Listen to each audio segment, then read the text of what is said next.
É uma honra e uma certa emoção também poder coordenar essa mesa. Então, a gente não pode esquecer que a gente construiu muita coisa e que o SUS é muito importante, mas que a desigualdade social continua sendo o desastre que nós temos que combater, né? Eu acho que o SUS não nasceu do mercado, não nasceu dos mercados. Segundo, o SUS não nasceu do Estado brasileiro, nem do Legislativo, nem do Executivo, nem Judiciário. O SUS nasceu das comunidades. Olá, vamos começando a nossa última atividade. Vou chamar para mediar essa mesa o Antônio Martins, que é o editor-chefe do Outras Palavras, que, por sua vez, abriga o portal Outra Saúde.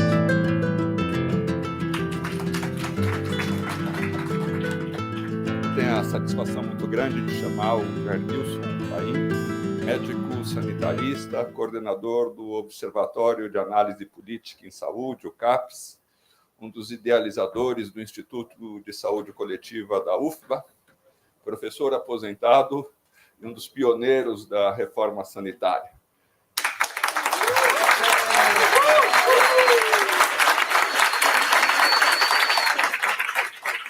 E de chamar também outro pioneiro da reforma sanitária, Gonzalo Vecina, médico sanitarista, fundador e ex-presidente da Anvisa, conselheiro da FESP e professor da Faculdade de Saúde Pública da USP.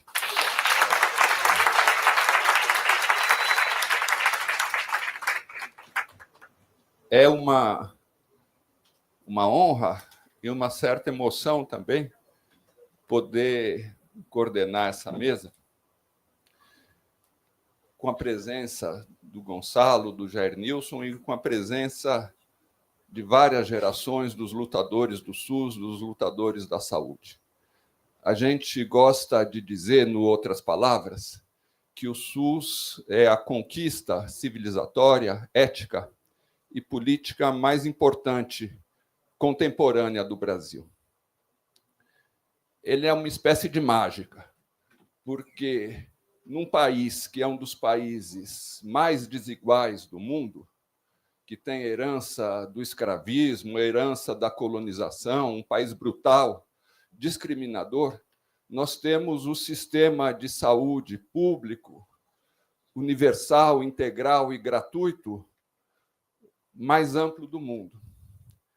Um sistema que atende 210 milhões de brasileiros, que é o acolhimento único de 150 milhões de brasileiros, que outro dia, para nossa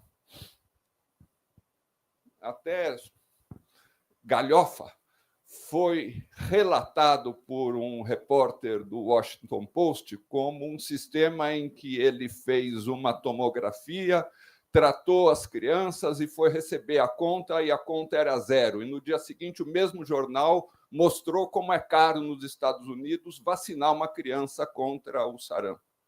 Mas os Estados Unidos são um país em decadência, todo mundo sabe. A China, com todas as conquistas que tem feito, não tem um sistema como o SUS. Então, nesse momento em que a gente precisa descobrir maneiras de reconstruir o Brasil, a gente tem que olhar para o SUS e tentar entender como é que foi possível essa mágica. Um país tão desigual, um sistema tão igual. Eu tenho duas hipóteses, a gente tem lá no Outras Palavras. Primeiro, é uma hipótese mais geral. Nós vivemos no Brasil num período que vai ainda da ditadura, do final dos anos 70, 74, 75, até a Constituição, um período de ascenso das lutas populares que tem raros paralelos no mundo nesse século. Talvez tenha sido o último grande ascenso, a última grande rebelião operária do século passado, junto com a Coreia do Sul, talvez. E esse movimento começa em 74, as eleições, 75, que a gente tem que comemorar daqui a pouco, a luta contra a morte do Herzog, ele incorpora, a partir de 78, as lutas trabalhadoras e ele vai conquistando um conjunto de vitórias que está marcado até hoje na sociedade brasileira. Esse é um fator, mas tem um outro fator paralelo, e esses dois personagens e outros, como Zé Rubem, são importantíssimos, porque nesse caldo de cultura, desse ascenso de movimentos populares, de ascenso popular, se formou, pouco a pouco, um núcleo de pessoas que foi capaz de uma construção política ímpar. Não é comum acontecer isso, mesmo em momentos de ascenso dos movimentos sociais. Então, eles foram capazes de identificar uma demanda popular, eles foram capazes de dialogar com reflexões que havia em outros países. Está aí o Bassalha, está aí o Berlinguer. Eles foram capazes de criar conceitos novos. Está aí a medicina coletiva, a saúde coletiva. Eles foram capazes de dialogar com as prefeituras, de dialogar com os movimentos sociais, de dialogar com a própria institucionalidade. E eles foram capazes de criar uma coisa que essa maravilha excepcional que a gente tem no Brasil. Passados 35, 37 anos, o que a gente tem para fazer? A gente precisa resgatar o SUS e precisa adaptar o SUS para o século XXI. Eu não vou me atrever a falar nada a respeito diante de Gonçalo e de Jair Nilson. Mas eu me atrevo a falar uma outra coisa. Eu acho que a gente tem que susificar o Brasil, porque nós estamos numa encruzilhada. Nós estamos num país que regride há 40 anos desde o neoliberalismo. Nós estamos num país em que não existe mais aquela classe trabalhadora organizada, porque o capital foi capaz de utilizar a tecnologia para fragmentar os trabalhadores. Onde a gente tinha 40 mil operários numa fábrica, a gente tem 10 mil. Onde a gente tinha operários, a gente tem hoje trabalhadores do Uber. Totalmente diferente em termos de organização, de psicologia, de tudo. Mas eu acho que talvez essa invenção de vocês tenha muito a ver com as novas lutas para superar o capitalismo. Porque essa ideia do comum, essa ideia de que é preciso encontrar novas formas de fazer o que o Marx dizia, de expropriar os expropriadores. Talvez o serviço público seja um elemento para isso. Tem tanta riqueza criada nesse mundo hoje, e é preciso, e tem tanta carência. Será que nós não precisamos ter na educação, a educação pública de qualidade? Será que isso não é uma bandeira capaz de unificar as maiorias, os precarizados, inclusive? Será que ter um transporte digno em que as pessoas não tenham que passar 2 horas para ir, para voltar ao trabalho, através de uma política pública, não é a mesma coisa? Será que ter os rios limpos e ter o saneamento universalizado não é uma bandeira capaz de unificar, de fazer a redistribuição das riquezas? Será que o trabalho para isso, que muitos veem essas conquistas todas, mas vai gerar gasto fiscal? Gasto fiscal é uma oportunidade. Quantas pessoas poderiam estar trabalhando no SUS que estão subaproveitadas? Quantas pessoas poderiam estar trabalhando na educação pública que estão subaproveitadas? Quantas pessoas poderiam estar trabalhando num projeto de garantir o saneamento público para todo mundo e para despoluir os rios que são empesteados nas cidades brasileiras? Então, é muito emocionante estar aqui com vocês, porque não só por conta do SUS e do resgate do SUS, que vocês vão falar, mas pelo que isso significa, pelo que essa exceção maravilhosa significa para o Brasil e pelo que ela pode nos inspirar no resgate do país depois desses 40 anos de neoliberalismo e na construção de uma sociedade melhor. Eu passo aqui para o Gonçalo.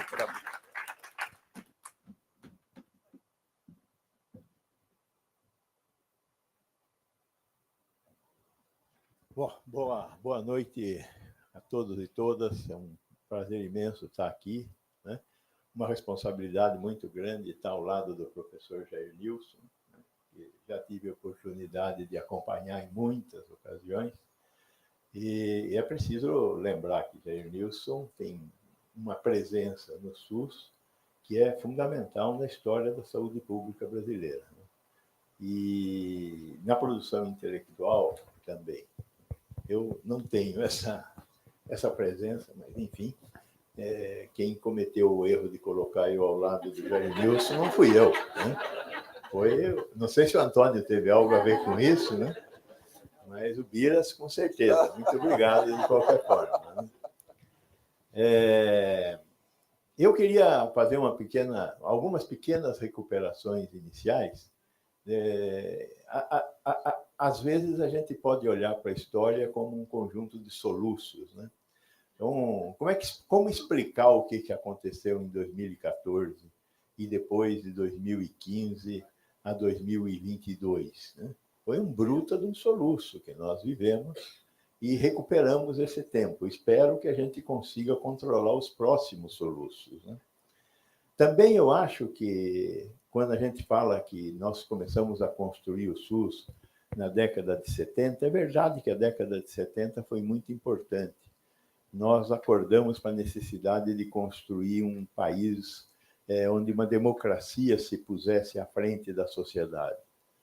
Mas quando a gente olha para o que foi o FADU, em 1963, na terceira Conferência Nacional de Saúde, lá ele estava discutindo a municipalização, né? Então, eu posso olhar para 64 como sendo um outro soluço, que demorou um pouquinho mais de tempo, né?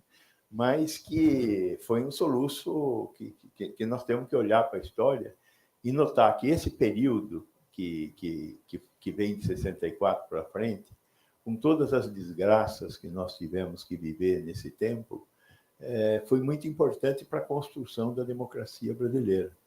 A construção da democracia brasileira começou nessa luta. A luta pelo SUS começou nessa luta pela construção da democracia. Hoje já foi mencionada aqui a importância da Zona Leste da cidade de São Paulo, a importância das comunidades eclesiais de base, a importância da luta por uma sociedade melhor. Acho que foi o Darim que falou que o SUS trouxe um monte de conquistas para o Brasil, entre as quais 20 anos de expectativa de vida a mais.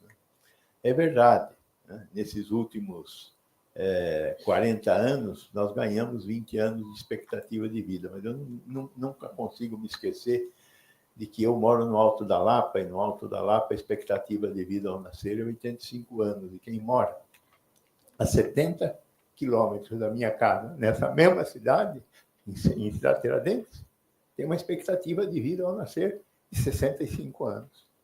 Quer dizer, esses 20 anos não chegaram lá em Cidade de Tiradentes. Então, a gente não pode esquecer que a gente construiu muita coisa e que o SUS é muito importante, mas que a desigualdade social continua sendo o desastre que nós temos que combater, né? Eu acho que o mundo é um lugar que a gente quer viver nele. Agora, o que é um mundo digno da gente viver nele? Que mundo é esse? Eu acho que nós temos que conseguir discutir isso com a nossa sociedade. Se o mundo não for mais igual, não é uma coisa boa. Nós temos que conseguir construir um mundo mais igual. Este é o futuro. O resto é conversa fiada, é poesia, né? Este mundo mais igual pode ter a participação do SUS, pode ter a participação do sistema de saúde na construção do mundo mais igual? Sem dúvida, eu acredito que a saúde tem um lugar particular na construção desse futuro, desse mundo mais igual, desse Brasil mais igual. Mas é óbvio que todos os outros setores também têm. Não tem como construir esse mundo mais igual sem educação, sem segurança alimentar, sem seguridade social, sem distribuição da riqueza, antes do bolo crescer, né? tem que distribuir já. Essa é uma função importante da sociedade brasileira, que acorde para essa necessidade. E, nesse sentido, eu acho que, pelo que eu ouvi falar, eu não tive a oportunidade de assistir uma das falas da Cidinha hoje à tarde, que nós temos que reencantar a sociedade brasileira em relação ao SUS e em relação à construção de um país melhor. Então, eu, olhando para todo esse conjunto de ideias, eu escrevi algumas coisas que eu imagino que nós deveríamos enfrentar para conseguir continuar caminhando com a construção do SUS. E é um pouco sobre essas coisas que eu vou me ater agora aqui nos minutos que tenho. Eu acho que uma questão fundamental na construção do SUS é o fortalecimento da estratégia da saúde da família e da atenção básica. Quer dizer, se nós não conseguirmos dar as respostas necessárias para o atendimento à saúde da população através da estratégia da saúde da família, nós não vamos conseguir construir o resto. Não se trata de ter uma visão sequencialista da realidade, mas a necessidade que nós temos de construir uma condição de enxergar essa população do ponto de vista de onde ela adoece e morre, que é onde ela mora, é fundamental. E nós temos nos distraído em relação a isso. A cidade de São Paulo não teve discutido, entre outras, não teve discutido nos últimos... Depois que a Marta saiu do governo, ela não teve discutida de novo essa questão da estratégia da saúde da família. Pelo contrário, nós criamos um desastre chamado AMA, que se transformou no governo federal em UPA. A AMA e a UPA ocupam um espaço que não tem ligação nem com a estratégia da saúde da família, nem com a atenção primária à saúde e nem com o secundário e terciário. É um desastre caríssimo e é um desastre que não resolve nenhum problema da sociedade brasileira. Então, nós deixamos isso acontecer na nossa cidade. Nossa cidade permitiu que nós deixássemos de discutir de maneira clara o que é a atenção primária e a força da atenção primária na construção do sistema de saúde. Então, nós temos que recuperar esse espaço. Acho que, inclusive, neste momento, nós não estamos dando a força que deveria ser dada à expansão da primária através da estratégia da saúde da família. E, em fazendo isso, uma discussão que é fundamental, que vem a seguir, é a construção das regiões de saúde.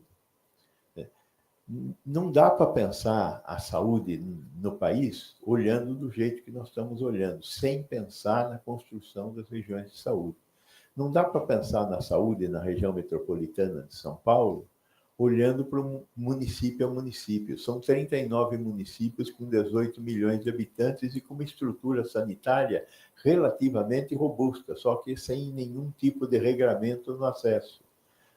Se a gente não conseguir construir algum tipo de regramento para esse acesso dentro da estrutura da sociedade brasileira, nós não vamos conseguir resolver a questão do acesso.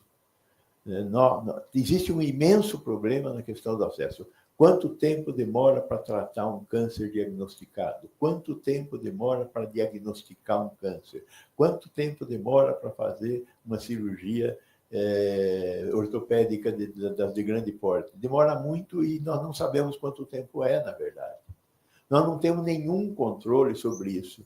É de uma incompetência imensa o que nós estamos fazendo no acesso ao secundário e ao terciário, apesar de termos conseguido montar a mesma coisa em relação aos transplantes. Os transplantes são um sucesso. 95% dos transplantes realizados no Brasil são realizados pelo SUS, apesar de 25% da população ter planos de saúde.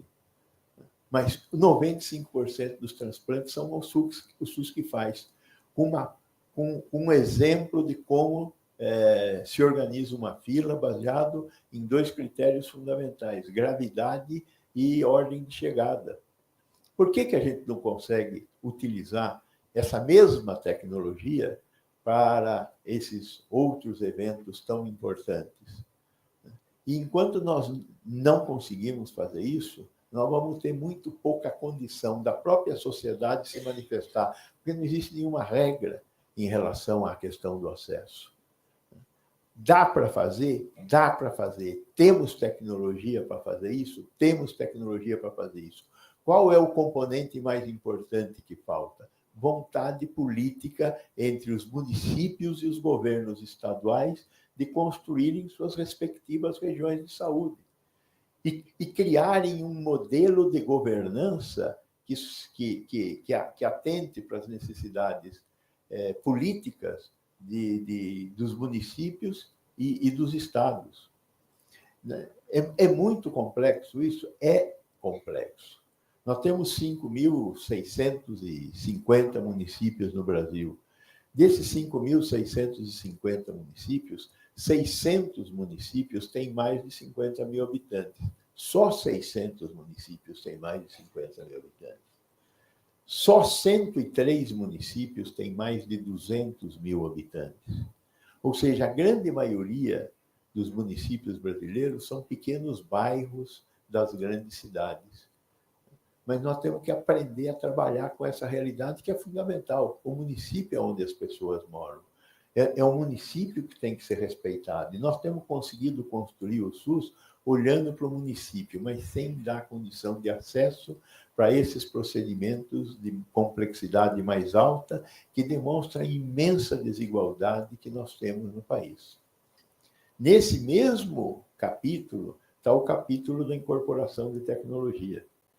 O SUS incorpora a tecnologia de uma maneira diferente que a assistência médica privada, o que é muito vergonhoso. Quer dizer, o dia que nós descobrimos que a Dilma Rousseff ia utilizar um medicamento que não tinha no SUS, esse medicamento só tinha dentro da assistência médica supletiva, foi uma imensa vergonha que nós passamos. Agora, tem um monte de condições dessas. 95% das cirurgias realizadas no SUS são cirurgias abertas. Quando que 95% das cirurgias realizadas no setor privado são cirurgias fechadas. Qual é a diferença entre uma cirurgia aberta e uma fechada? A maior parte da população não sabe, mas nós, profissionais de saúde, sabemos. A diferença entre uma cirurgia aberta e uma cirurgia fechada são 5 dias de internação. São a possibilidade de você ter uma infecção hospitalar, a possibilidade de você sofrer um evento adverso durante a internação, que não é fruto da má qualidade do serviço, é fruto da natureza, é uma obviedade isso. Então, o que nós temos que fazer para ter uma estrutura de acesso à tecnologia semelhante para toda a população brasileira? Lembro que o sucesso, um dos grandes sucessos do SUS, chama-se AIDS. E é do SUS, exclusivamente do SUS. Nós hoje temos quase 1 milhão de pacientes portadores do vírus da AIDS. 100% dos medicamentos que essa população recebe são fornecidos pelo SUS. Os exames que eles têm que fazer com uma certa periodicidade são fornecidos pelo SUS. E por que nós temos esse sucesso? Porque a sociedade quis. Não foi uma construção de nenhum presidente, foi uma vontade que começou com um dos homenageados de ontem aqui, que foi Davi Capistrano. Foi ele que decidiu distribuir a ZT para todo mundo em Santos e criou um desafio para a saúde pública brasileira. E esse desafio foi enfrentado de maneira adequada. Então, essa questão da incorporação de tecnologia, se não tiver mais gente querendo, e principalmente aqueles que têm planos de saúde, vai ser muito difícil que a gente mude essa construção. Por isso que eu acho que nós temos que lutar por um projeto de incorporação de tecnologia à saúde único no Brasil, conduzido por um órgão tipo Conitec ou o que queiram. Né? temos discutido muito isso, mas é importante. Então, a concatenação desses três elementos, a questão da atenção primária, a expansão de uma atenção primária mais responsiva, que consiga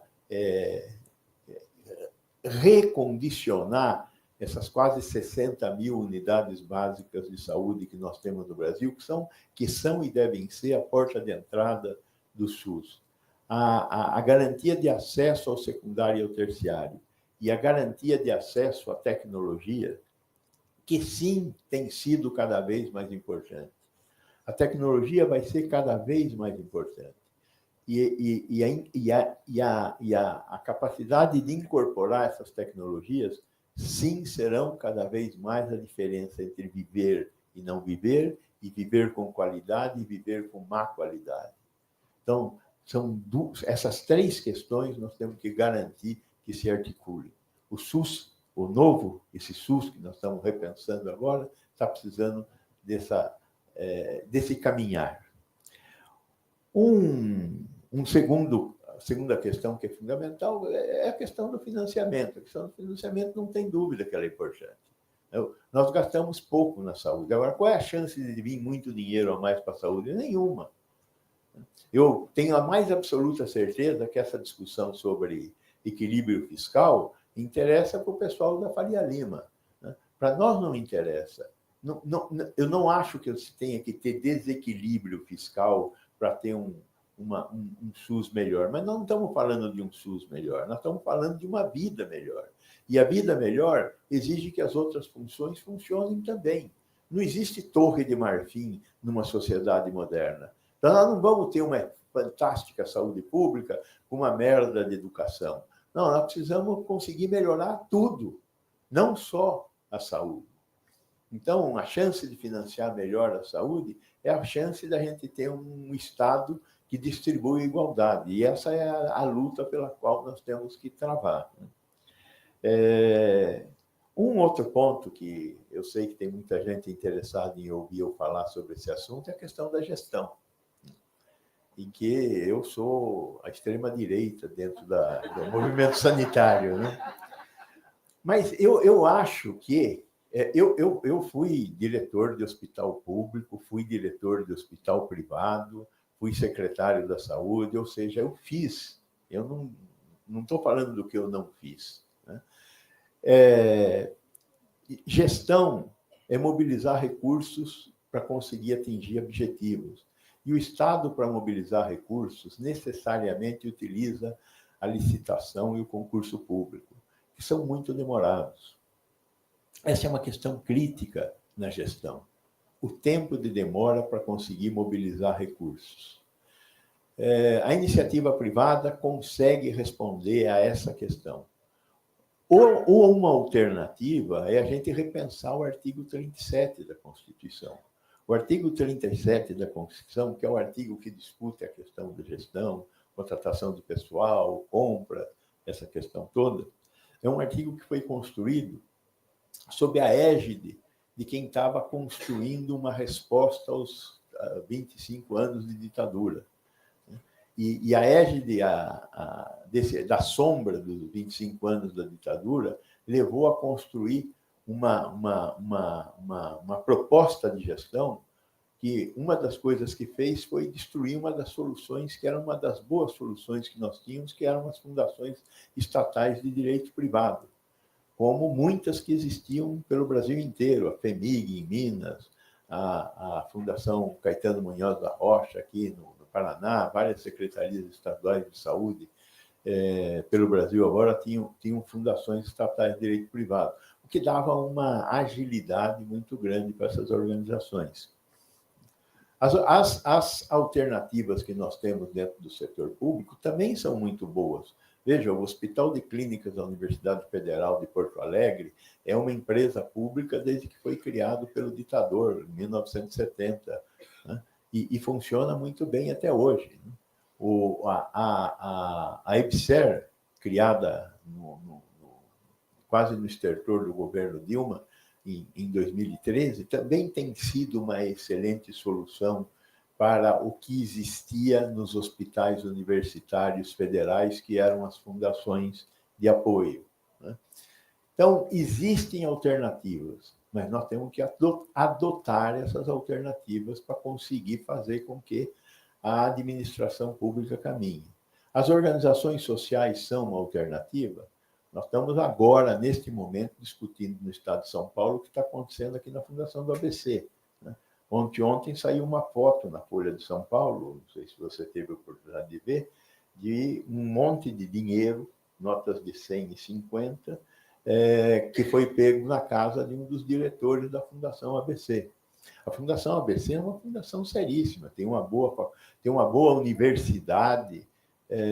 Como é que faz? Como é que acontece um negócio desse? Acontece por falta de controle. Sempre que não existir falta de controle, existir muito dinheiro, vai ter alguém que roube. Mas tem que ter controle. Sem controle não tem jeito. Nós só usamos cinto de segurança até hoje porque levava multa quem não usasse cinto de segurança. Então, nós temos que aprender a ter um sistema de gestão que controle a utilização de recursos públicos, né? Então, eu sei que, nesse sentido, eu sou um cara da direita, mas eu continuo defendendo a necessidade da gente ter uma administração que produza mais resultados do que nós temos visto nesses dias. Um outro ponto que eu acho que é fundamental de ser tratado é a questão da formação de profissionais de saúde. Nós estamos discutindo hoje essa coisa eu tive ontem, numa comissão do Senado, discutindo o exame da ordem. Então, tem lá um projeto de lei para que o Conselho Federal de Medicina execute o exame da ordem para todos os médicos que se formarem a partir de não sei que dia aí. É uma loucura isso, né? Primeiro que é o remédio errado, quer dizer, o que está acontecendo? Eu estou formando gente mal formada. Aí o que eu faço? Impeço esses caras de trabalhar em vez de parar de formar gente mal formada. É o remédio errado para a doença errada. Então, o que temos que fazer? Nós temos que fazer o Ministério da Educação e o Ministério da Saúde executarem suas ações de regulação do processo de formação de profissionais, não só médicos, mas todos os profissionais, né? E, além disso, algumas outras estruturas, como os exames seriados, que são uma ideia a ser proposta e ser realizada. No mais, nós não vamos conseguir colocar gente trabalhando em lugar que ninguém quer ir trabalhar, né? Carlos Gentili de Mello, lá na década de 70, fez aquele estudo famoso que ele identificava onde tinha médico e onde tinha agência bancária. A correlação entre a agência bancária e médico era quase igual a 1. Tinha agência bancária, tem médico. Não tem agência bancária, não tem médico. O médico é um sujeito que quer só ganhar dinheiro? Não é isso. O problema é que onde tem uma agência bancária, tem escola, tem cinema, tem um monte de outras coisas. Como é que faz para levar médico onde não tem nada? Tem que ter uma estrutura municipal que seja capaz de garantir alguma condição, primeiro de vida e segundo, de a realização da atividade médica. Para ser médico num lugar desses, tem que ter apoio. Eu teria medo de trabalhar sozinho num fim do mundo. Agora, se tiver lá um sistema de informação, como esses que a Anistela está falando, que nós vamos conseguir ter daqui a pouco, com telemedicina, com teleconsulta, eu tenho certeza que isso será um elemento positivo para levar médicos para esses rincões onde nós não temos médicos. Agora, a outra transformação que nós temos que fazer é que o sistema de saúde tem que incorporar um projeto lá de 2004, que é o projeto da educação permanente. A educação permanente é a saída para a gente conseguir garantir que os médicos que vão ser mal formados tenham um projeto de construção educacional do conhecimento para que eles possam intervir na realidade. Então, essa é uma questão importante. O processo de educação permanente dos profissionais de saúde, que é uma responsabilidade do serviço, é uma responsabilidade municipal e estadual, principalmente, né?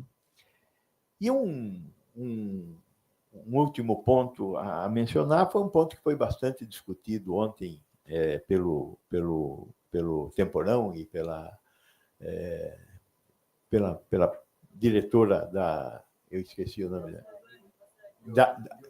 de Biomanguinhos, da Farmanguinhos, que é a Rosane, né? Eu tive a oportunidade de assistir pelo YouTube a discussão de ontem. Nós temos todas as condições para caminhar. A condição mais importante que nós temos para caminhar é ter um mercado. Nós temos um mercadão de 210 milhões de habitantes. Não tem industrial que não babe na porta por ter um mercado de 210 milhões de habitantes. E nós temos. Então, como é que faz para desenvolver a nossa capacidade industrial? Não podemos fazer as bobagens que nós fizemos no passado recente.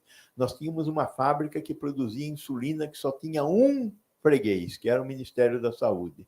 Essa fábrica tinha que participar de licitações para vender para o Ministério da Saúde.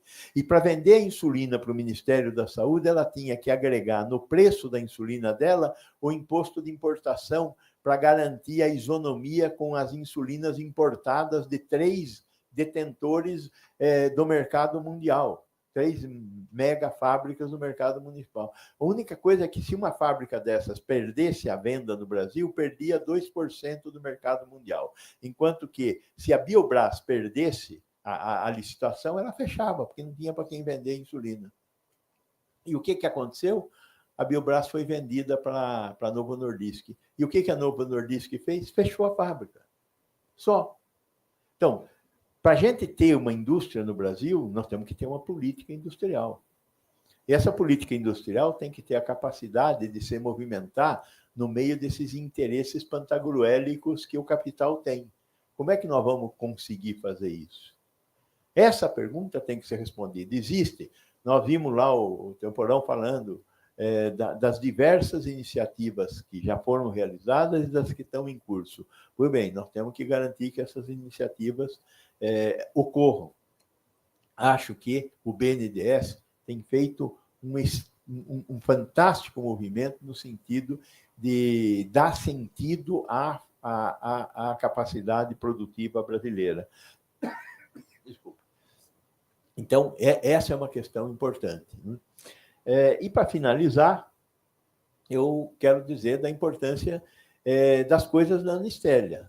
O moderno, muito do que ela estava tentando, que ela trouxe ontem para falar conosco aqui, é fundamental que seja implementado. Agora, nós temos que jogar fora pelo menos uma ideia, a ideia de que tudo tem que ser igual. Não tem que ser tudo igual, pode ser tudo diferente nas diversas instâncias do SUS, entre os hospitais, na atenção primária à saúde. A única coisa que nós temos que garantir é a interoperabilidade entre todas essas múltiplas soluções. Então, em vez de ter uma solução nacional, como nós muitas vezes já tentamos, ter um software, um não sei o quê, um não sei o quê. Não. Faça o que você quiser, onde você quiser. Só que tem que ter interoperabilidade. Todos têm que conversar com todos para que o cidadão seja olhado aonde quer que ele apareça para ser atendido. Esse é o grande desafio. Mas o desafio da incorporação da tecnologia da informação na área da assistência à saúde, nós temos que conseguir enfrentar. E acho que o Ministério da Saúde, nesse momento, tem um projeto bem mais articulado do que já teve nos tempos recentes. Bom, basicamente, o que eu queria colocar nos meus 30 minutos que estão acabando era isso. Muito obrigado. Agora passo a palavra ao professor. Muito obrigado, Gonçalo, pelas provocações estimulantes, e passamos direto para o Jair Nilson. Bem, boa noite a todas as pessoas que ainda estão aqui. Eu quero agradecer esse convite, que muito me sensibilizou. Eu tenho viajado pouco ultimamente, mas eu tenho alguns compromissos históricos. Um deles é com a outra saúde e outras palavras. Tivemos a oportunidade de ver o nascimento desse sujeito coletivo no Fórum Mundial da Saúde, no Fórum Social Mundial em Salvador, e eu acho que essa já é uma comemoração também, além do SUS, do Outra Saúde. Vocês estarem aqui até agora realmente mostra quanto esse tema tem mobilizado a nós todos, e vocês também. E eu acho que vale a pena também mencionar alguma coisa que talvez vocês não saibam, mas ele se diz de direita, eu não concordo, mas pelo menos ele tem muita coragem. O Gonçalo, além de pegar uma nova agência, a primeira agência da área da saúde, que foi a Anvisa, convidado para ser diretor, aceitou, né? E ele teve a outra coragem de convidar críticos para discutir a vigilância sanitária, que na época ficava basicamente nas páginas policiais. Então, foi o Arouca, foi o Naumar, foi o Maurício, muita gente para lá para debater sobre a vigilância sanitária. E a terceira grande coragem do Gonçalo foi de liderar a primeira e última Conferência Nacional de Vigilância Sanitária. Então, acho que uma das decisões era fechar a Anvisa. Então, vocês veem que ele é um gestor, né, com coragem e de dizer o que pensa acerca do nosso SUS e do que vamos fazer daqui para frente. Vai passar os slides, será? Isso. Muito bem. Eu quero dizer para vocês, nessa conversa, porque não é conferência, 2 recados. Primeiro, o SUS não nasceu do mercado, não nasceu dos mercados. Segundo, o SUS não nasceu do Estado brasileiro, nem do Legislativo, nem do Executivo, nem Judiciário. O SUS nasceu das comunidades, da sociedade, o nome que a gente puder dar, do povo brasileiro. Então, quando foi mencionado aqui hoje as mulheres da Zona Leste de São Paulo, as periferias que discutiam com as comunidades eclesiais de base, os médicos residentes, a Semana de Saúde Comunitária, etc.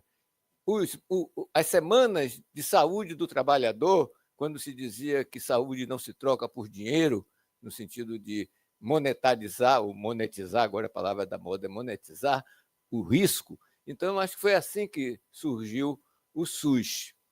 E esse recado é importante, porque nós estamos comemorando 35 anos hoje de Lei Orgânica da Saúde. Não vou entrar ainda agora na polêmica se começou em 90, em 88 ou em 79, não vou entrar nesse ainda não, mas eu quero dizer que não é uma lei do SUS, é uma lei da saúde no Brasil.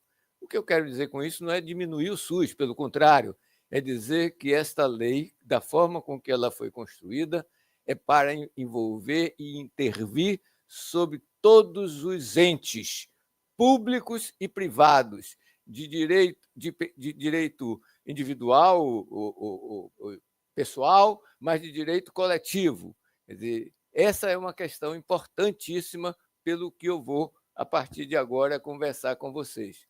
Porque não tem saída, ao meu ver, de imediato. Às vezes o Antônio nos cobra um pouco de que alternativas, se o SUS for olhar para si mesmo. Então, da forma com que foi estruturado o sistema de saúde brasileiro, apesar do SUS, implica necessariamente que a gente olhe para os mercados. Então, acho que esse é um tema, nós que fomos treinados a estudar, a pesquisar o SUS, temos que estar, de alguma forma, abertos para outras formas de intervenção na realidade que transcendem o SUS e comprometem o SUS. E por isso que não é por nenhum amor ao mercado ou aos mercados, mas a gente tem necessidade de problematizar esta articulação do SUS com o privado, a articulação público-privado. Nós estamos, então, num momento especial do mundo, e o SUS tem que ser pensado nesse momento especial. Quer dizer, os historiadores, os filósofos, os economistas, os cientistas políticos, todos estão procurando um entendimento do que está se passando no mundo, decifrar esse enigma, que já vinha com problemas do capitalismo ainda nos anos 70, nos anos 80, que fez surgir toda essa doutrina, essa ideologia neoliberal, mas que, com a crise de 2008, essa situação se polariza, se radicaliza. E nós vamos ter uma redução cada vez maior dos níveis de confiança nos governos, nos partidos, na mídia convencional, e ocorrendo fenômenos que estão sendo chamados de desdemocratização ou desglobalização, quando nós fomos treinados a criticar a globalização. Então, esse é um momento importante, porque isso está resultando não só na expansão das direitas, não a de Gonçalo, mas de direitas fascistas no mundo, em relação ao aparecimento cada vez maior de guerras. Quer dizer, outro dia eu estava fazendo um certo depoimento. A última grande preocupação foi com a crise dos mísseis em 1961. Eu era garoto. Quer dizer, eu não imaginava que a gente, a essa altura da vida, ia pensar num conflito nuclear. Quer dizer, nós estamos numa situação muito especial. Então, nós vamos tendo essa expansão do fascismo no seu eterno retorno. E tem economistas do bem, como nós vimos hoje, uma economista do bem fantástica, mas geralmente os economistas são do mal. Esses economistas, eles vão ajudando a construir os espaços para a direita e para o fascismo, especialmente através das políticas de austeridade. A austeridade antecipa o neoliberalismo. A gente andou brigando também muito tempo contra o neoliberalismo, mas as políticas de austeridade, saiu um livro recentemente de uma economista, né, do bem, italiana, a Clara Mattei, quer dizer, mostrando o quanto os economistas de lá, da Europa, da Itália, no início do século XX, na década de 20, criaram espaço para Mussolini. Então, acho que esse é um ponto muito importante. Eu não quero diabolizar os economistas, mas importante porque eles têm um poder fantástico em relação às instituições. Isto vai resultar numa discussão muito grande hoje para onde é que vai o SUS, porque o SUS deve estar indo para onde vão os sistemas públicos e universais de saúde. Porque também nós fomos treinados numa época em que os sistemas públicos universais estavam em expansão. Os 30 anos gloriosos do capitalismo, depois da Segunda Guerra Mundial, até mais ou menos os anos 70. E a pergunta que sempre fica é se isso é normal dentro do capitalismo ou aqueles 30 anos eram pontos fora da curva. Essa pergunta eu estou colocando, mas eu não tenho uma resposta. Isso significa que o futuro do SUS passa necessariamente por democracia, por lutas políticas e por utopias. O Rogério estava aqui nesse instante, não sei se ele já foi. O Rogério andou arrumando aí umas coisas que eu andei falando lá no Rio, né? E eu estava chamando a atenção para 3 aspectos fundamentais. A crítica, a gente não pode abrir mão dela. A construção da unidade, sobretudo do campo progressista. E a terceira, a renovação das utopias. Quer dizer, nós não podemos rebaixar as nossas expectativas, os nossos sonhos. Eu acho que a fala do Antônio é fantástica no início dessa apresentação, porque ele passa muita emoção e que nós, às vezes, cientistas, pesquisadores, professores, ficamos nos administrando um pouquinho. Porque nós, da área da saúde coletiva, saúde pública, andamos no fio da navalha, porque nós precisamos ser críticos e, portanto, não só retóricos, mas, ao mesmo tempo, nós temos que animar o nosso pessoal, porque o outro lado, eles sabem muito bem quais são os seus interesses, eles sabem muito bem quais são os seus adversários. E eu diria até que eles sabem muito bem quem são os seus inimigos. Isso vai ficar um pouquinho mais claro daqui para frente. Então, portanto, defender e valorizar o SUS, como vocês fazem no cotidiano, e nós estamos reiterando isso neste encontro, é fundamental, porque é uma das políticas mais democráticas, mais inclusivas, mais igualitárias. Não devemos ter medo de igualdade e exitosas. Apesar de o SUS, que nós vamos discutindo, ser cada vez mais distante daquele SUS que foi colocado na Constituição. E eu, quando exagero um pouquinho, eu digo que nós temos uma caricatura do SUS por referência ao SUS constitucional e ao SUS democrático construído pela reforma sanitária. Tem eu não gosto de ficar citando muito o autor, mas eu vou dizer mais ou menos que ele é um sociólogo famoso do século XX. Se vocês quiserem, depois eu digo a referência. Ele dizia que nós precisamos encarar, numa pesquisa de políticas, a amnésia da gênese. Geralmente, quando ocorre um fenômeno, nós ficamos, de alguma maneira, tempos depois, examinando o que restou do fenômeno. Mas os possíveis mortos não vão sendo retomados. Eu acho que quando a gente diz hoje que a reforma sanitária brasileira gerou o SUS, mas ela não era para gerar somente o SUS. Era aquilo que o Arouca falava de uma totalidade de mudanças. E essa totalidade de mudanças nós não problematizamos mais, nem nos lembramos. O SUS e a reforma sanitária eram de um projeto de pessoas que acreditavam no bem comum, no interesse público, mais importante do que o interesse particular e o individual, que acreditavam na possibilidade de ter um bom viver. Então, eu acho que esses itens, que talvez hoje não façam mais sucesso, precisam ser revisados, porque fazem parte daqueles possíveis mortos. Bom, que o Pierre Bourdieu chamava a atenção nos seus estudos.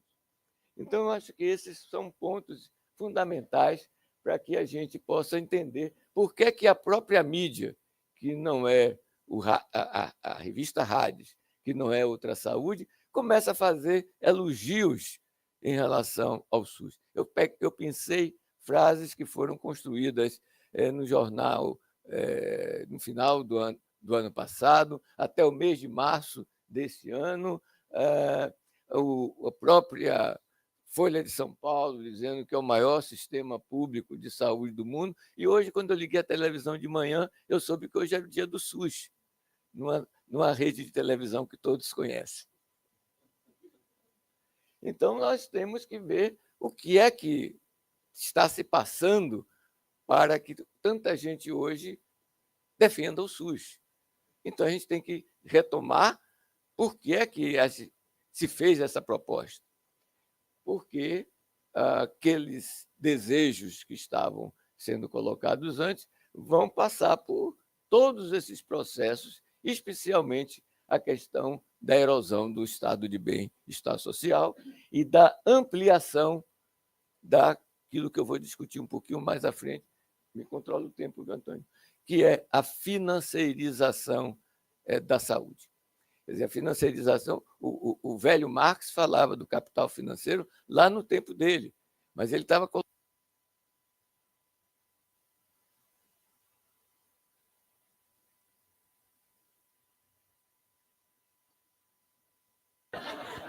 Censura. Obrigado. Este capital que foi se expandindo, especialmente na passagem do século XX para o século XXI, invadiu a saúde, invadiu o setor saúde, invadiu os sistemas públicos e universais de saúde. Isto vai criando uma situação que se chama de uma fadiga cotidiana do viver. Quer dizer, as pessoas que anteriormente eu dizia não acreditam no governo, não acreditam nos partidos, não acreditam nem na mídia convencional, são pessoas que vivenciaram a erosão desse estado de bem-estar social, não é? Que tem problema dos transportes, que nós falávamos antes aqui, que tem problemas das tarifas altas, do preço do gás, da energia elétrica. E aí aparece a contradição fundamental entre capitalismo e democracia. Esse par não combina. Ele tem, em determinados momentos da história, uma uma saída de uma certa pacificação, mas que depois se aguça, depois se agudiza. A democracia e o capitalismo, portanto, não se desenvolvem em uníssono. Depende do balanço das forças sociais, das lutas sociais, dos conflitos, para ter uma síntese mais ou menos estável. Então, se não houver uma correlação de forças que, pelo menos, contenha a face mais patogênica, mais selvagem do capital, nós perdemos sempre.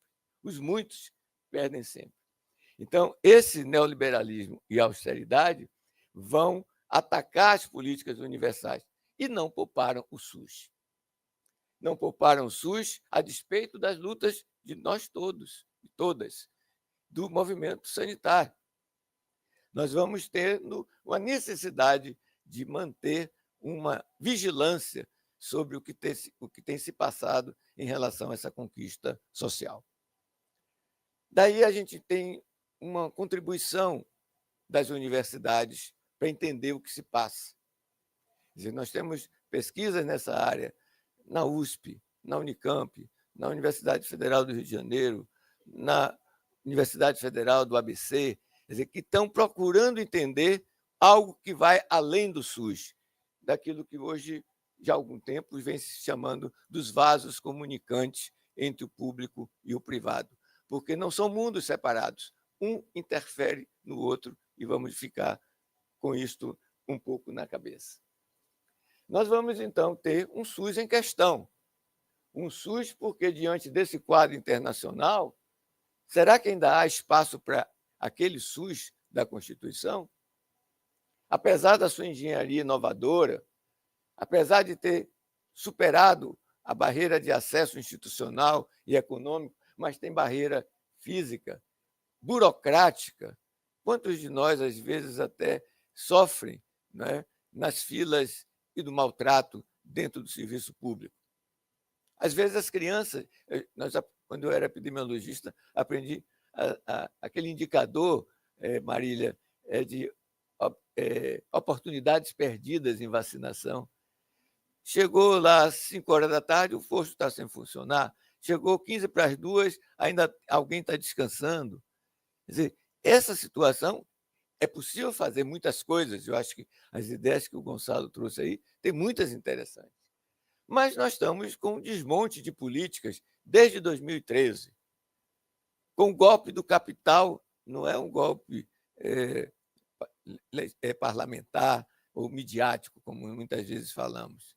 É um golpe do capital em 2016. Não é por acaso o que fizeram logo o que fizeram em 2016, com a emenda constitucional 95 e todas as outras reformas que foram realizando nos anos seguintes. E nós vamos ter o 8 de janeiro, a festa da Selma. Mas nós vamos ter também um acontecimento histórico no dia 11 de setembro de 2025. Então, acho que esse é o Brasil nosso, com todas as nossas contradições, até chegar num Lula 3, que, para ser eleito com aquela diferença de menos de 2%, teve que reconstruir uma democracia com austeridade fiscal,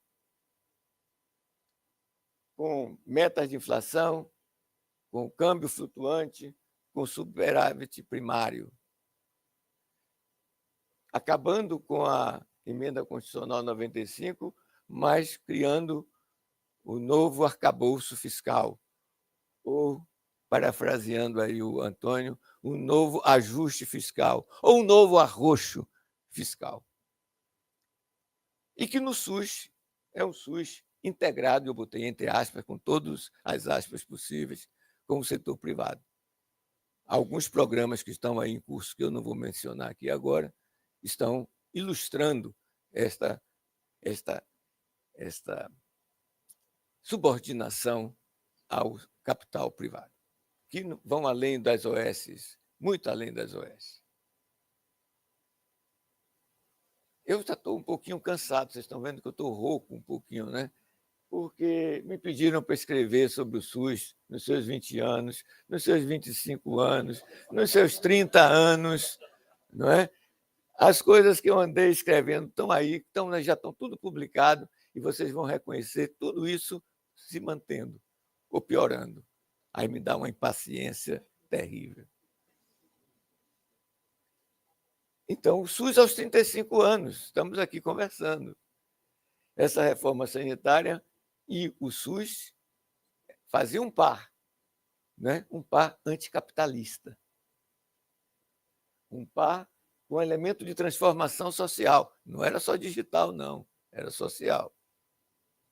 Com autonomia dos indivíduos na ação política dos sujeitos. Por que eu disse antes que essa não era uma lei do SUS? Porque no seu artigo 1º, eu vou ler com um certo cuidado, diz que esta lei regula em todo o território nacional as ações e serviços de saúde, executadas isolada ou conjuntamente, de caráter permanente ou eventual, por pessoas naturais ou jurídicas de direito público e privado. Então, tudo que diz respeito à saúde está dentro desta lei que nós estamos comemorando 35 anos hoje. Só que a gente abdicou. A gente tinha tanta tarefa para fazer pelo SUS que esqueceu tudo mais. E eles se soltaram. Mas como eles avançaram.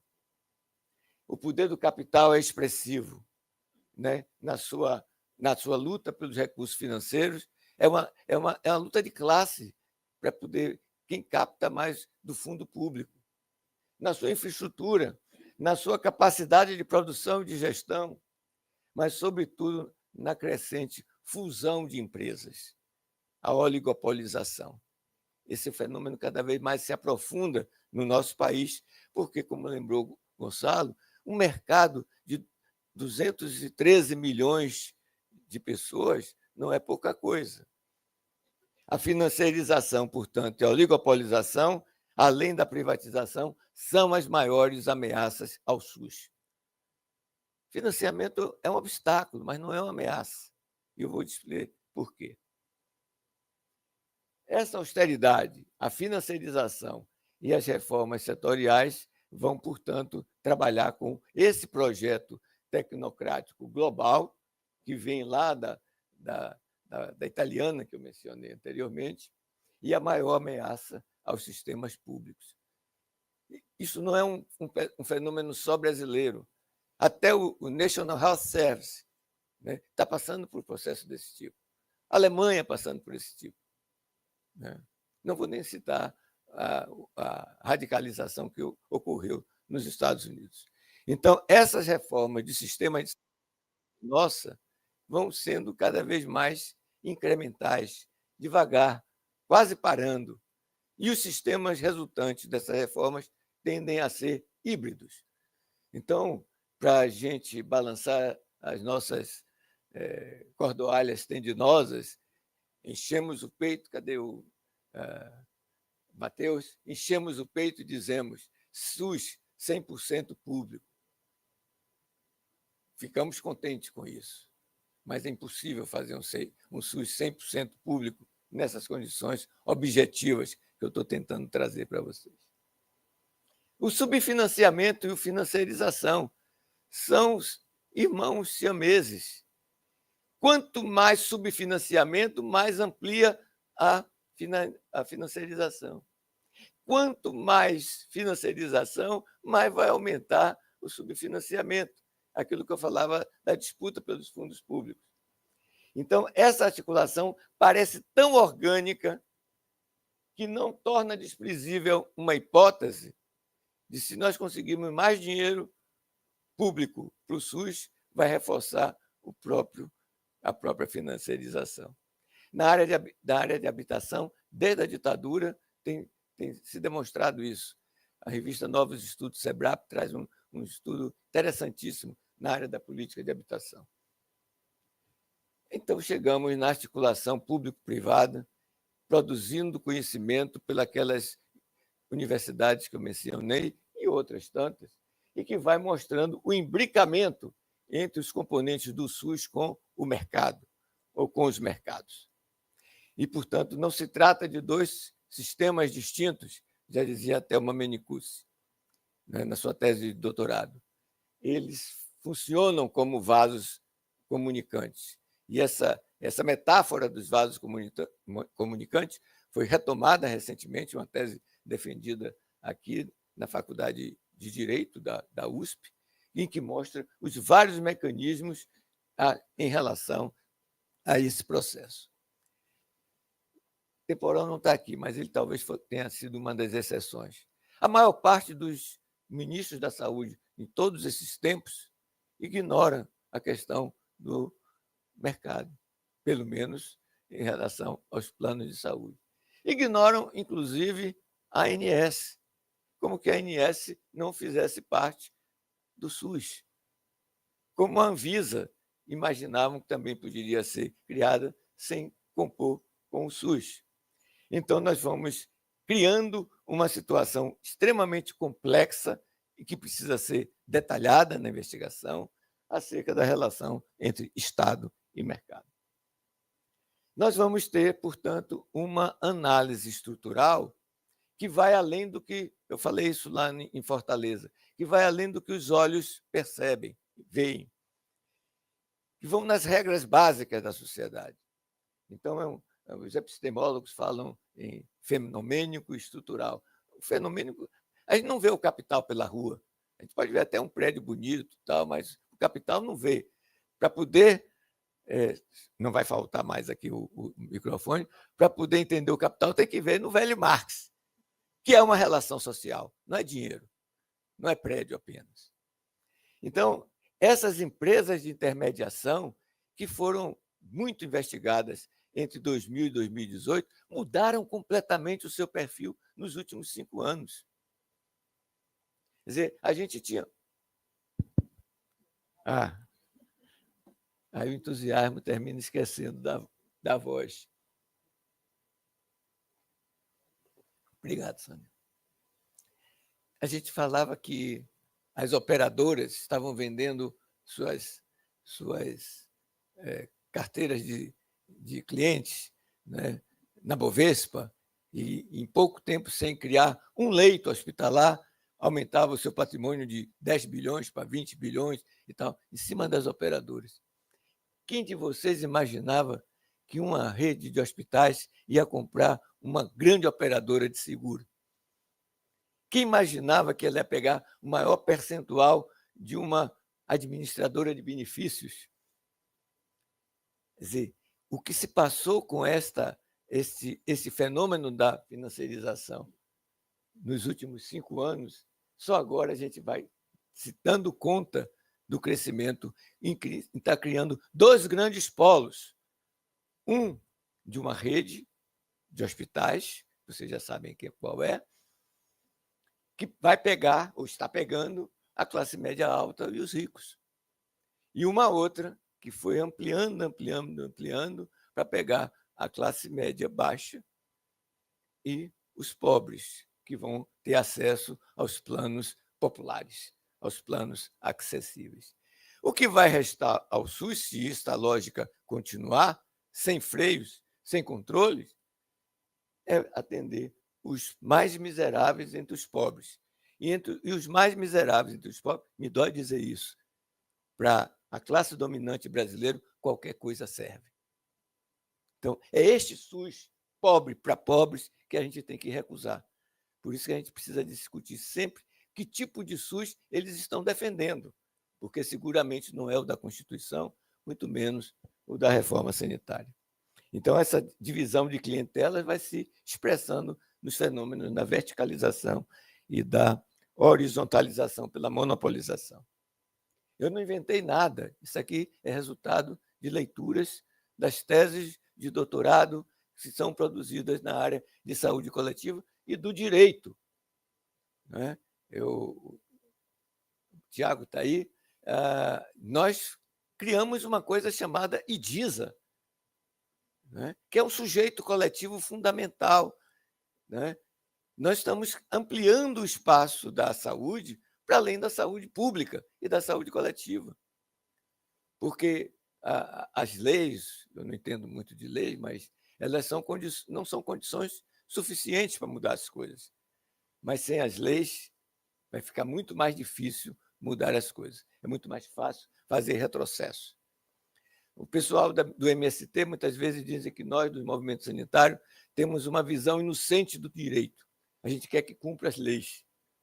E quando os grupos mais, vamos dizer assim, mais inseridos nas mudanças, na transformação social, quer ir contra as leis, para poder fazer outras leis que justifiquem o atendimento dos que foram excluídos. Então, nesse particular, nós vamos precisar cada vez mais de organização política. Quais são os desafios? Estão lá na fala do Antônio. Sem organização política, vai ser muito difícil os muitos ganharem para os poucos, porque os poucos, como eu dizia antes, sabem muito bem quais são os seus interesses. Os muitos, nem sempre. E, por isso, vamos revitalizar o movimento da reforma sanitária, olhando que ela foi, no período mais inóspito possível, criou a Frente pela Vida, que hoje é um outro ator fundamental no processo político de saúde. Não é para você ficar contente, não, mas entre os novos sujeitos há outra saúde. Quer dizer, esse poder de mobilização dessa turma, né, os meninos que seguram aí a onda, Gabriela, antes Maíra, e aí toda a equipe, que eu ainda não gravei o nome de todos, quer dizer, hoje está fazendo história com esses 2 dias de trabalho aqui que estamos realizando. Então, esta praxe democrática, que tenha território, que tenha compromissos pactuados pelos muitos, vão permitir que conquistas cheguem ao Brasil também, como chegaram no México, como chegaram no Uruguai, como eu estou torcendo para que tenham sucesso no Chile. O digital é fundamental para divulgar, mas pessoas precisam do afeto, dos olhos nos olhos, da conversa, da visita no território, de pessoa a pessoa se comunicando casa por casa. Essa foi essa experiência desses países que eu estou mencionando aqui. Nós não vamos poder resolver, comemorar os 45 anos de um grande partido sem saber o que é que se afastou das bases da sociedade brasileira, diferentemente daqueles anos 77, 78, foi mencionado por Antônio. Concluindo, portanto, não é possível comemorar os 35 anos do SUS ignorando a sua conexão com os mercados. Não é que eu goste de mercado, mas eles estão aí. A gente precisa entender como é que eles funcionam. E uma articulação público-privada espúria, parasitária, predatória para os interesses do SUS. Porque eles ganham no financiamento, eles ganham na infraestrutura, eles ganham na gestão, eles ganham no modelo de atenção, eles ganham no simbólico. Então, em cada uma dessas áreas que compõem um sistema de saúde, infraestrutura, financiamento, gestão, organização, modelo de atenção, etc., eles estão ganhando para a gente. O desafio, portanto, não reside apenas no subfinanciamento, no modelo médico hegemônico. Uma coisa que eu já ouvi aqui, a gente já disse várias vezes, o maior desafio do SUS é político. Para poder enfrentar desigualdades, para poder enfrentar a questão da relação público-privada, para poder mudar a concepção de saúde, isso é uma questão política fundamental. Precisa de ter ampliação das suas bases sociais, das suas bases políticas. Os americanos, hoje, durante esse evento, eu fiquei ouvindo muita fala das colegas e dos colegas. Então, a palavra desafio surgiu muito. A gente precisa corrigir um pouquinho isso, porque os americanos não gostam de falar em problema. Eles falam em desafio, challenges. Né? Nós temos problemas, sim. Temos obstáculos, sim. Temos impasses, sim. A questão dos médicos mesmo que foi colocada aqui. Mas nós temos um desafio que é fundamental, que é o desafio político. Porque a luta entre os poucos, que poderiam ser considerados a verdadeira classe, vai ter que enfrentar os interesses dos muitos. Somos nós. Os professores, os pesquisadores, os trabalhadores, os artistas, os intelectuais, o povão, nós somos os muitos. E quanto mais a gente continua na apatia, discutindo necessidades e diferenças que muitas vezes são superáveis, nós estamos dando mais espaço para aqueles que efetivamente mandam, continuem a mandar. Gente, muito obrigado.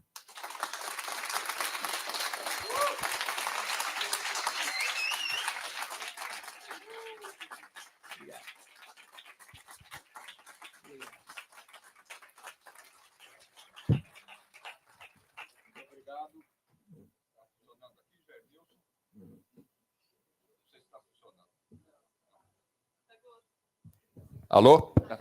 Desculpa, não, já deu aqui. Acho que nós temos tempo um pouquinho para uma conversa. Estamos abrindo aqui uma primeira rodada de intervenções e de perguntas.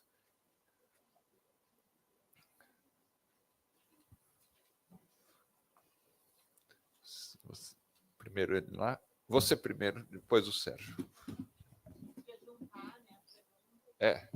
Umas 3 e depois vocês respondem. Né? Pega o microfone.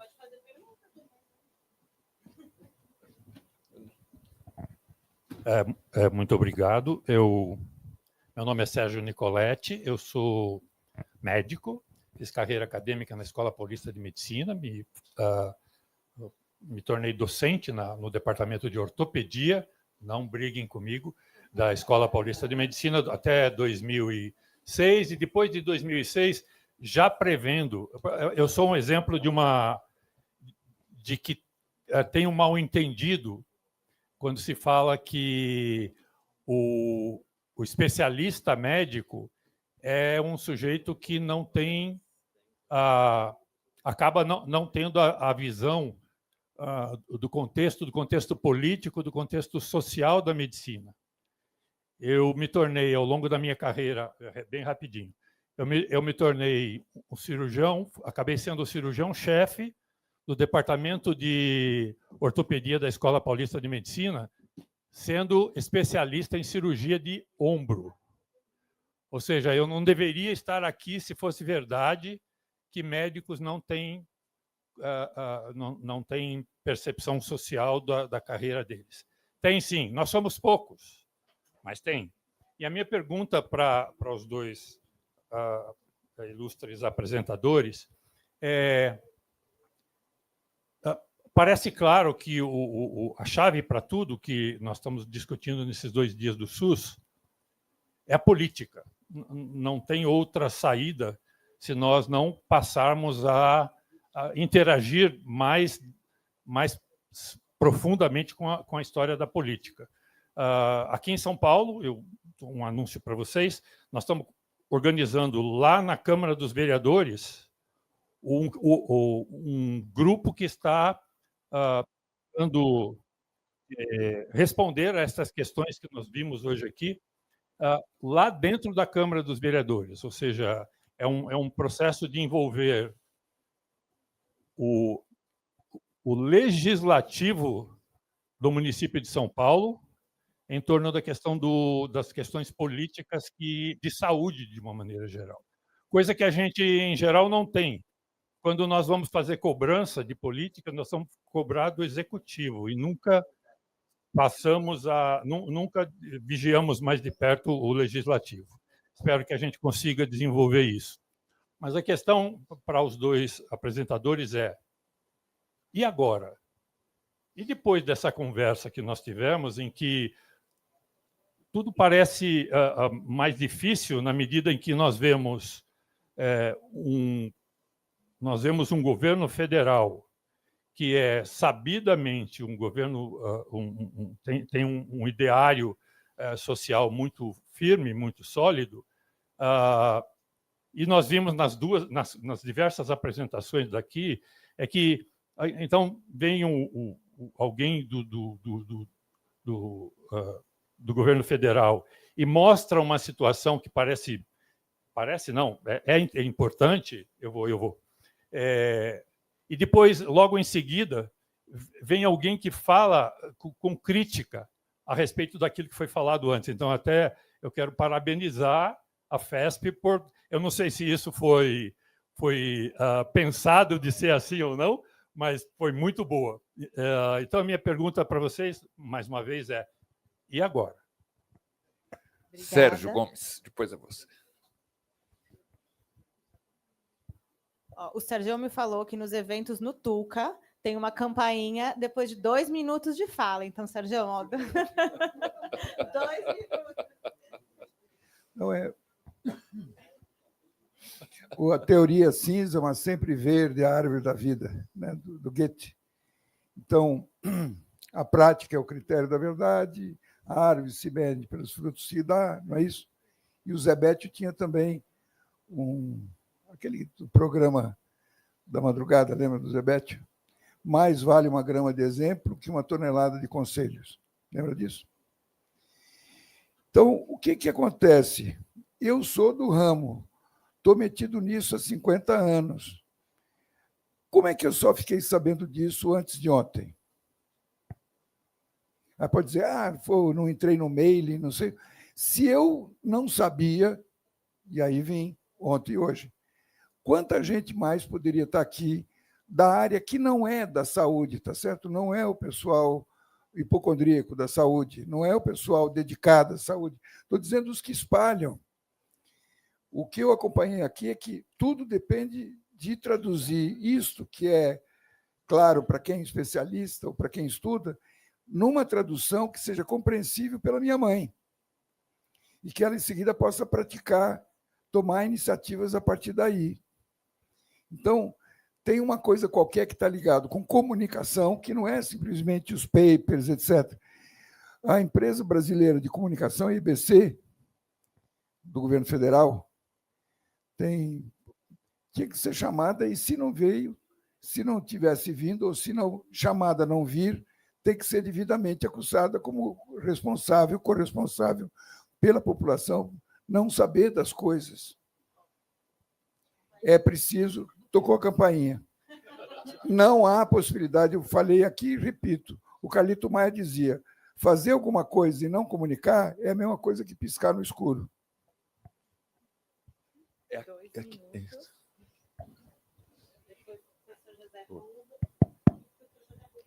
Não, meu nome é Samuel, eu sou da área de economia política, trabalho com a questão da saúde pública e também sou terapeuta chinês, de medicina chinesa.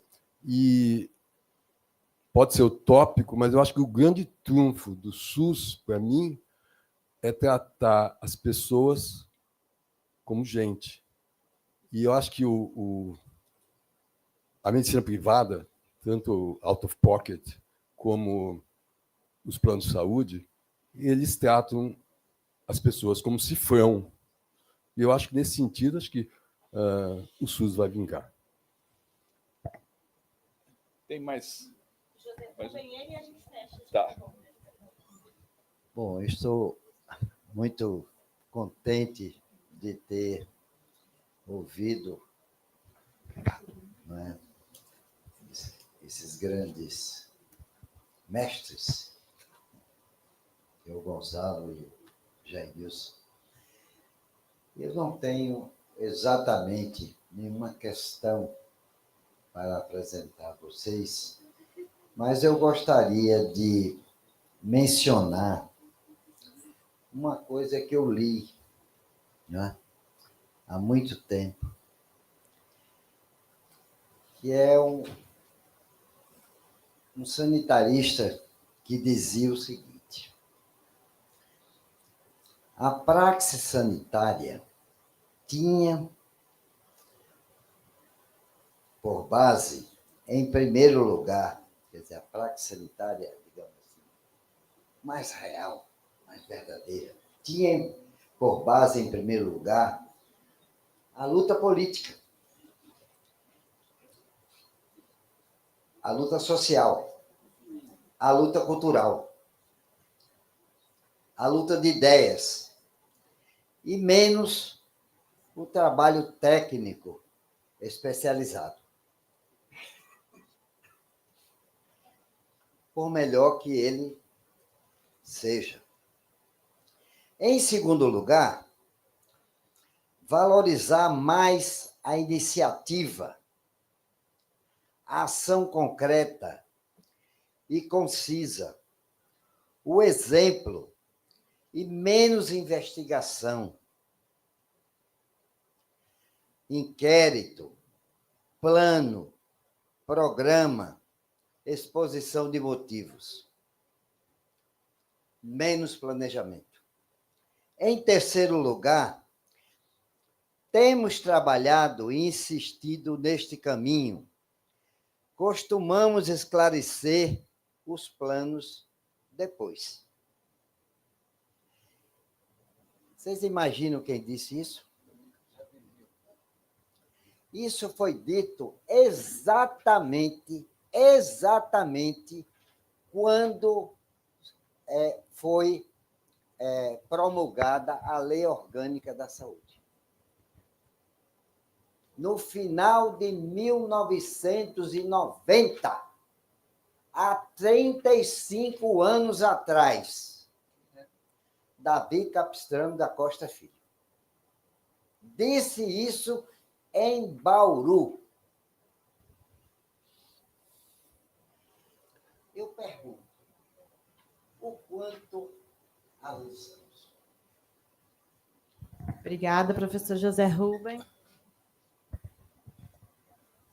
Eu sou Luiz Palma, sou psicólogo social e trago, assim, ouvindo essa história da criação do SUS, de como tudo se deu, rememorando a 8ª Conferência Nacional de Saúde e aquele período aqui em São Paulo, em outros estados, que estávamos diante de uma mobilização popular por demanda de direitos, contra o autoritarismo, etc., e um engajamento muito forte nas universidades e em muitas instituições, inclusive em alguns governos do Estado.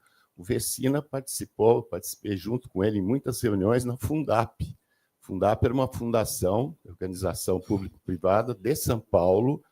São Paulo tinha um governo, né, sucedeu um problema muito grave aí, mas o Paulo Egídio Martins, que tinha na Secretaria de Saúde João Yunes, depois a Dib Jatene, que, inclusive, se engajaram e abriram as condições para que nós fizéssemos o máximo de reuniões, de participação técnico, pública, política e com movimentos sociais. Então, isso tudo são, assim, elementos, né, da formação do SUS que nós não podemos deixar de lado, de lembrar e retomar. É isso. E parabenizá-los. Deixa eu fazer uma perguntinha em menos de 2 minutos. Vocês dois falaram em horizonte, em política e em desmercantilização. Eu acho que esse auditório, com essa quantidade de gente, numa sexta-feira, às 9h, depois de 48 horas de discussão, significa alguma coisa. Significa uma força que, otimisticamente, eu acho que está ressurgindo. Vocês falaram também no fascismo, mas, se a gente for ver as respostas que estão surgindo ao fascismo, nos Estados Unidos, por exemplo, a possível eleição de um prefeito claramente de esquerda parte de ideias como o transporte público, a cidade acessível, os aluguéis controlados, a construção de mercados populares. Na Argentina, o Milei, ultradireita, que sofreu uma derrota fragorosa nas eleições há uma semana, e uma derrota na Câmara e no Senado ontem e antes de ontem, as bandeiras são o hospital público e o financiamento da universidade. Eu vejo assim, em meio aos retrocessos que a gente está vivendo também algum sinal de recuperação da ideia de utopia com base na desmercantilização, no direito para todos e no público. É uma fantasia minha ou vocês acham que isso é real também?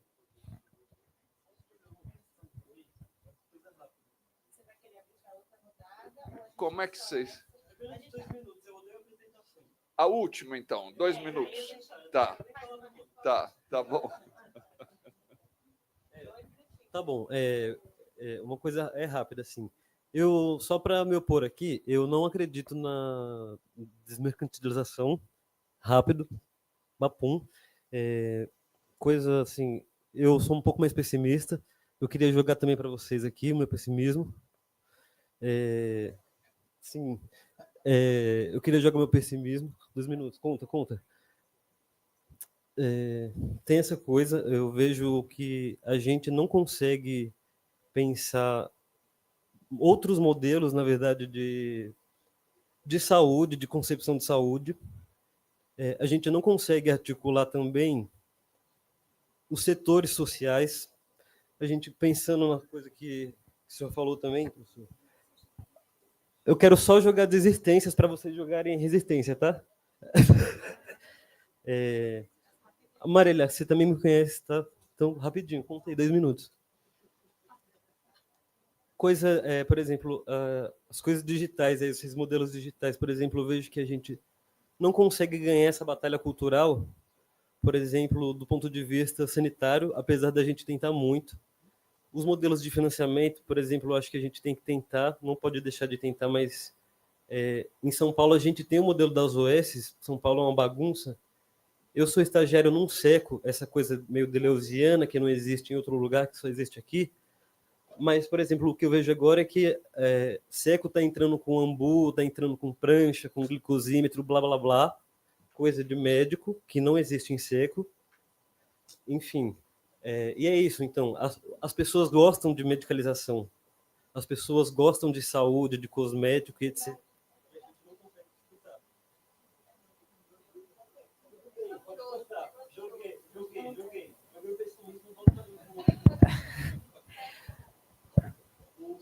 Passamos então para Gonçalo Tijerneus.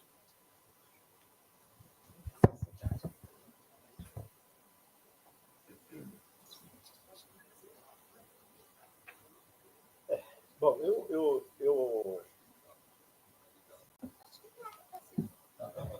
eu entendi algumas das perguntas, são importantes. Eu acho que ele vai e volta, desligou de novo. Mas o Sérgio pergunta, e agora, né? E acho que também, de certa forma, o Samuel pergunta, e agora? O Zé Rubens colocou mais ou menos isso. O Sérgio pergunta de comunicação, né? Eu acho que o Sérgio está muito correto na nossa capacidade de se comunicar. Eu achei que esse evento estava super comunicado, sabe, Sérgio? Eu recebi umas 50 vezes a chamada aqui. E como eu sou um leitor do Outra Saúde, no Outra Saúde saiu todos os dias. Eu acho que a gente tem que, se você encontrar o jeito da gente se comunicar melhor, precisa avisar o Antônio, porque ele também está precisando disso para divulgar o Outra Saúde, tá certo? Agora, com relação a essas questões, e principalmente também com relação à fala do Luiz Palma e à fala do nosso amigo que não quis se identificar,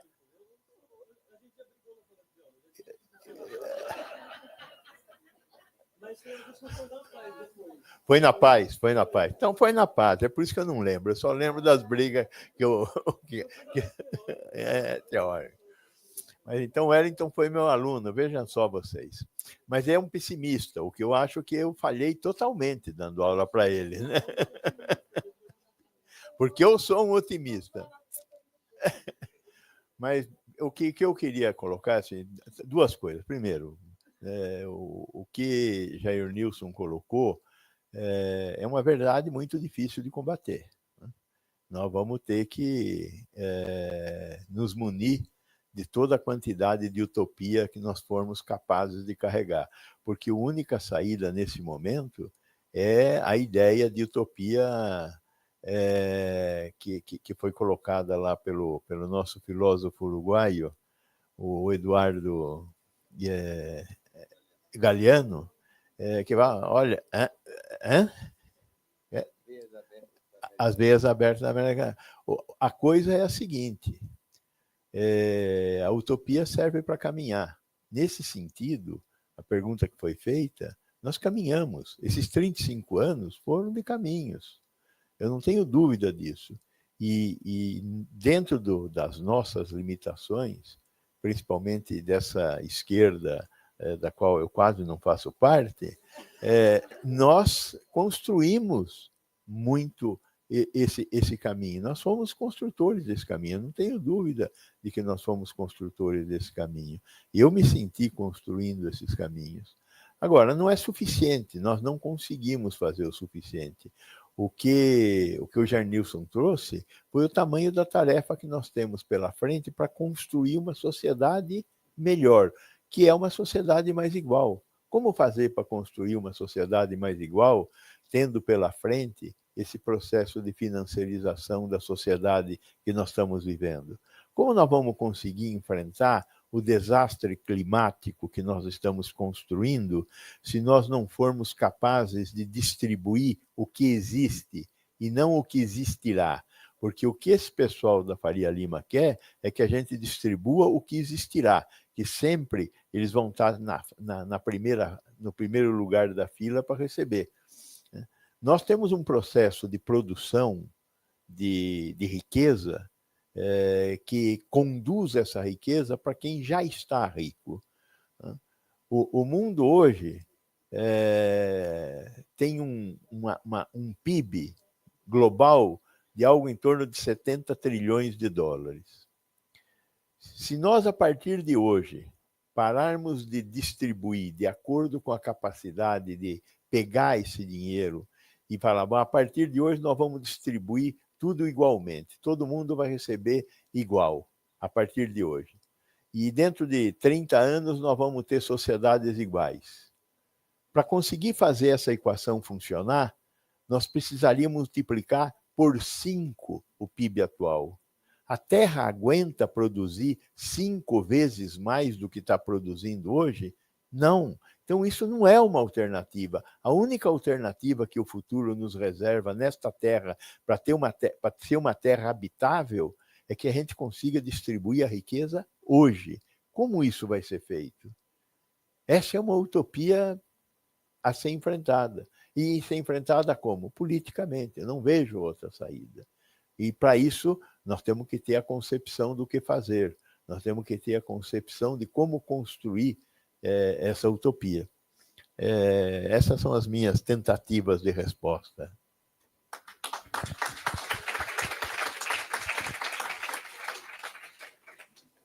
Tem um conceito da taverna da Vizinho, é um conceito fundamental para entender alguns países da América Latina e do Brasil em particular, que é um conceito de revolução passiva.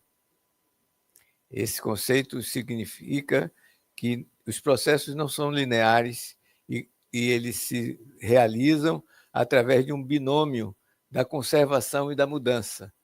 Então, com o perdão da palavra, são processos dialéticos. Se nós tomamos conhecimento de que a história do Brasil passa por esse processo, conservação, mudança, mudança, conservação, muito mais conservação do que mudança ou transformação, é papel dos atores ou dos sujeitos